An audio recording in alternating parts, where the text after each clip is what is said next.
Sahabat sekalian yang dirahmati Allah Subhanahu wa Ta'ala, Assalamualaikum warahmatullahi wabarakatuh. Pada kesempatan kali ini kita akan menyimak tentang kisah Imam Ibnu Malik, yang mana beliau adalah pengarang kitab Alfiyah. Dalam khazanah intelektual Islam terdapat satu kitab monumental yang sering dikaji dan dihafalkan, terutama pada masa kini. Kita bisa menemuinya di dalam pesantren. Kitab ini adalah kitab karya Muhammad bin Abdullah bin Malik al-Andalusi, yang dimana dikenal dengan Alfiyah Ibnu Malik. Ibnu Malik sendiri adalah seorang ulama yang berasal dari daerah Spanyol, yang mana dulu adalah daerah yang ditaklukkan oleh pasukan kaum muslimin di bawah pimpinan Panglima Besar Tariq bin Ziyad. Kitab ini disebut dengan Alfiyah dikarenakan di dalamnya terdapat 1000 bait yang mana membahas tentang kaidah-kaidah ilmu nahwu dan ilmu sorof, yang mana keduanya merupakan ilmu yang penting dalam ilmu bahasa Arab. Kitab ini sangat unik sekali dan menunjukkan betapa cerdasnya Imam Ibnu Malik, di mana saat beliau menyusun kitab ini, beliau mengarangnya dan menghafalnya terlebih dahulu sebelum menulisnya.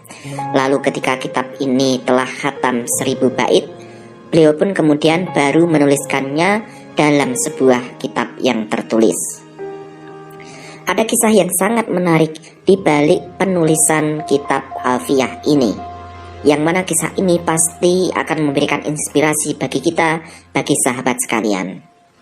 Namun sebelum itu, untuk membantu agar channel ini senantiasa bisa memberikan informasi yang bermanfaat, silakan sahabat klik like, subscribe, dan juga klik tombol lonceng agar tidak ketinggalan video-video yang menarik lainnya dari channel ini. Sahabat sekalian, jika kita melihat kitab Alfiyah milik Ibnu Malik ini, di mana kitab itu terdapat nadhom sebanyak 1002 buah bait, padahal seharusnya kitab itu lengkap 1000 nadhom atau 1000 bait. Nah, di balik jumlah nadhom, jumlah bait dalam kitab Alfiyah Ibnu Malik ini terdapat sebuah kisah yang luar biasa, di mana Imam Ibnu Malik ketika telah selesai mengarang kitab beliau belum menulisnya, akan tetapi beliau menghafalnya dalam sanubari beliau. Jadi beliau menyusun kitab Alfiyah ini tidak dengan menulisnya, akan tetapi beliau langsung menghafalnya di dalam otak beliau. Nah, setelah kitab ini selesai ditulis, beliau pun mencoba untuk mewujudkannya dalam bentuk susunan sebuah kitab yang ditulis dalam sebuah kitab berbentuk kertas. Beliau pun lalu menulis setiap huruf, kalimat, dan akhirnya tersusun menjadi sebuah bait yang utuh. Begitu seterusnya beliau menuliskan apa yang telah beliau karang di dalam sanubari beliau. Namun suatu kejadian aneh terjadi kepada beliau, di mana beliau sampai pada bait baris yang kelima.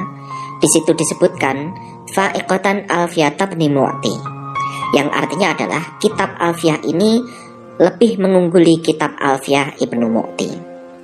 Pada saat menulis kalimat itu, tiba-tiba semua hafalan yang mana beliau telah menghafal 1000 nadhom itu semuanya tiba-tiba hilang.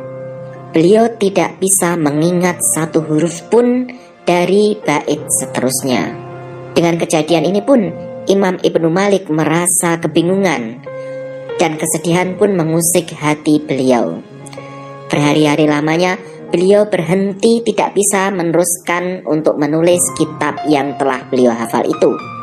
Hingga suatu malam Imam Ibnu Malik pun memutuskan untuk berziarah ke makam Imam Ibnu Mu'ti. Dan Imam Ibnu Mu'ti ini sebenarnya merupakan guru beliau.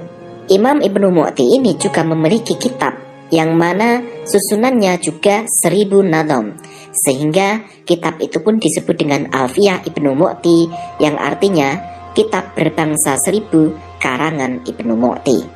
Imam Ibnu Malik pun membacakan tahlil, tahmid, dan takbir dan berdoa di makam guru beliau tersebut.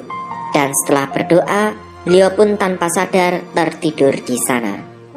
Di dalam tidurnya, Imam Ibnu Malik bertemu dengan Imam Ibnu Mu'ti di dalam mimpinya. Dan di dalam mimpinya itu Ibnu Mu'ti berkata kepada Ibnu Malik, "Wahai muridku, apakah kamu lupa siapakah aku ini? Dan setelah itu Imam Ibnu Malik pun terbangun, dan di sana beliau mendapatkan ilham. Inilah mungkin akar permasalahan kenapa aku bisa lupa atas apa yang telah aku hafal. Imam Malik menyadari bahwasanya di nazam terakhir yang beliau tulis itu, Imam Ibnu Malik menyebutkan bahwa kitab Alfiyah yang beliau susun itu lebih mengungguli kitab Alfiyah yang disusun terlebih dahulu oleh gurunya, yaitu Imam Ibnu Mu'ti. Hal ini pun tentu bertentangan dengan akhlakul karimah, tata krama yang seharusnya dilakukan oleh seorang murid kepada gurunya. Dan untuk menebus kesalahan tersebut, beliau pun memohon maaf dan ampunan kepada Allah Subhanahu wa Ta'ala untuk dirinya dan juga untuk guru beliau. Maka beliau pun menyusun 2 nazam yang menjadi lanjutan dari nazam tersebut.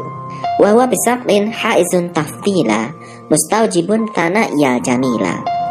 Meskipun demikian, beliau Imam Ibnu Mu'ti tetap memiliki kelebihan dan pantas dipuji.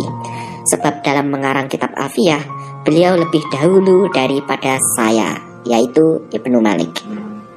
Wallahu yaqdi bihibatin wafirah li walahu fi darajatil akhirah.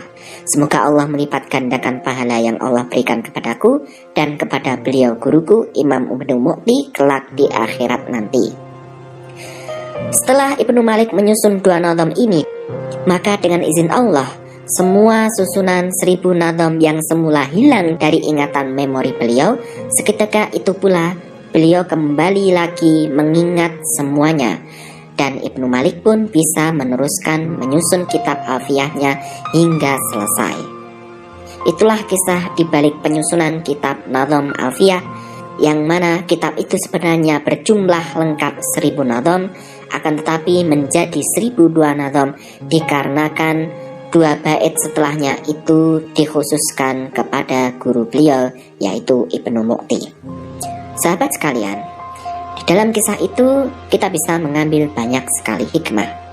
Salah satunya adalah kita harus menghormati guru kita bagaimanapun keadaan guru kita.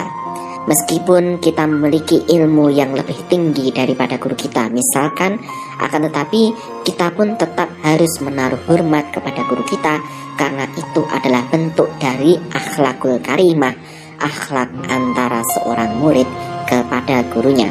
Dan kita pun bisa mencontoh Imam Ibnu Malik, yang mana beliau merupakan seorang yang alim dalam bidang ilmu nahwu dan shorof, dikarenakan beliau pasti memiliki tekad yang besar dalam menuntut ilmu dan melestarikan ilmu-ilmu keislaman. Itulah kisah kali ini yang semoga bisa menjadi inspirasi bagi kita. Kita berjumpa lagi dalam video berikutnya. Wassalamualaikum warahmatullahi wabarakatuh.